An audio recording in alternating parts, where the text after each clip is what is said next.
Have you ever wondered what makes you feel connected? Pause for a moment.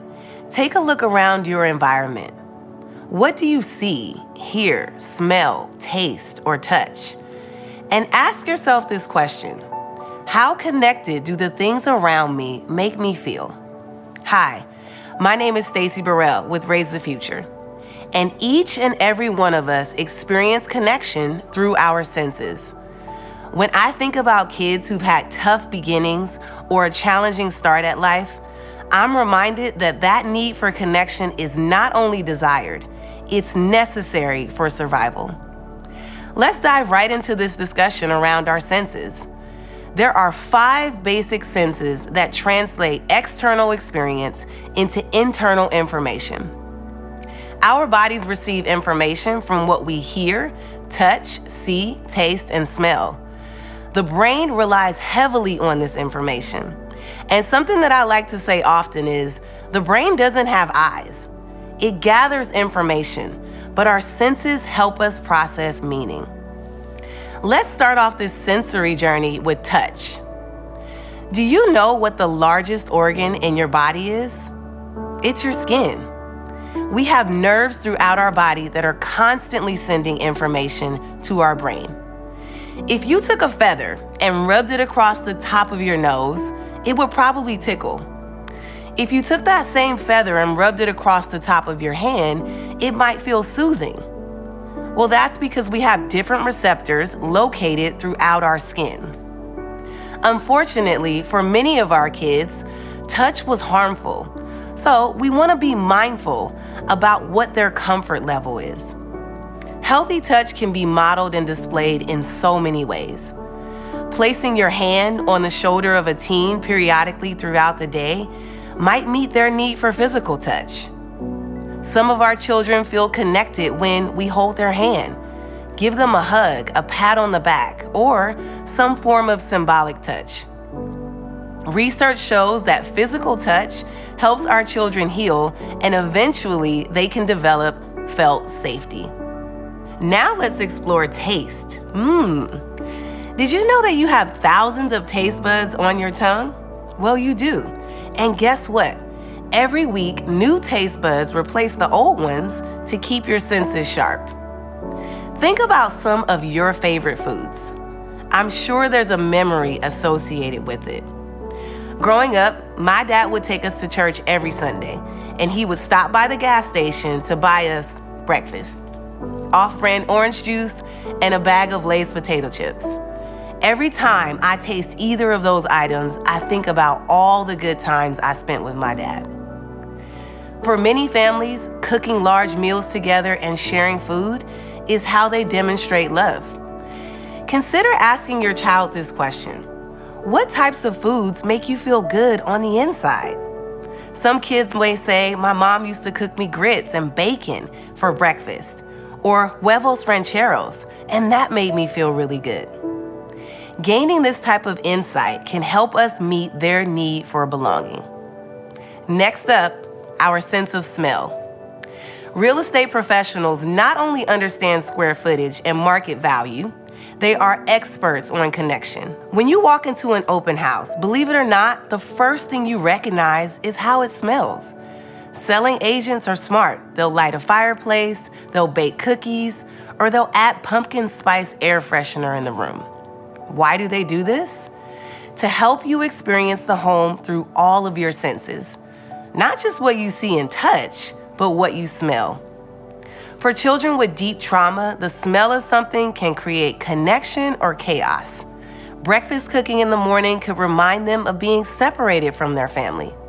On the other hand, it could lead them to feeling welcome, hopeful, and comforted in the midst of that loss. Always be prepared of how children might respond to that environment, and again, be willing to make adjustments to support their needs. One strategy around connecting through the senses would be to create a new memory, incorporating a scent that will ground them in the present moment. This could be something simple like having them pick out a fragrance for their room, using scented Play-Doh during sensory time, or trying a new recipe like 7-Up cake. Remember to explore these senses together. We have 2 senses left, so let's examine hearing. Did you know that sound travels at the speed of 1,000 feet per second? The ears are constantly working without a day off. Whether you're conscious or unconscious, awake or asleep, the ear is constantly hearing and processing sound. This tells me that there's always an opportunity for us to connect or disconnect through what we hear. The sound of an alarm might be frightening, but it prepares us to stay safe. Where the sound of a piano might provide a sense of peace and relaxation. I love when it's quiet because it allows me to connect with my inner thoughts. But for kids with deep trauma, silence might be scary because it creates uncertainty. And in their past, something bad might have happened that created that silence. What sounds make you feel connected in a space? Is it running water, children laughing, your favorite song playing on the radio? Years ago, I taught preschool for a Head Start program here in Las Vegas, and all the children in my class were predominantly Spanish speaking. Needless to say, I became pretty fluent in that language pretty fast. Being in the classroom reminded me of how scary it might feel for children to be in an environment where the people and language didn't represent their identity. So every morning, we would sing the Itsy Bitsy Spider in Spanish before we sang it in English. And it sounded like this. La araña pequeñita subió, subió, subió. Vino la lluvia y se la llevó. Salió el sol y todo lo secó. Y la araña pequeñita subió, subió, subió. When I sing that song, it takes me right back into the classroom, and all I can see are smiles. The kids would sit close to me. They would look at me with curiosity, but also excitement. One thing that I noticed immediately was how regulated the children became when I spoke in their language and I played music that they were familiar with. In that moment, they felt safe, and that allowed us to connect. As a family, explore sounds that you can incorporate in your environment. These small changes can lead to big healing. The final sense we'll explore together is sight. As humans, we are constantly scanning the environment for safety. What we see visually helps us determine how we feel about ourselves and the world around us. Many of you know that we have an overrepresentation of children of color in child welfare.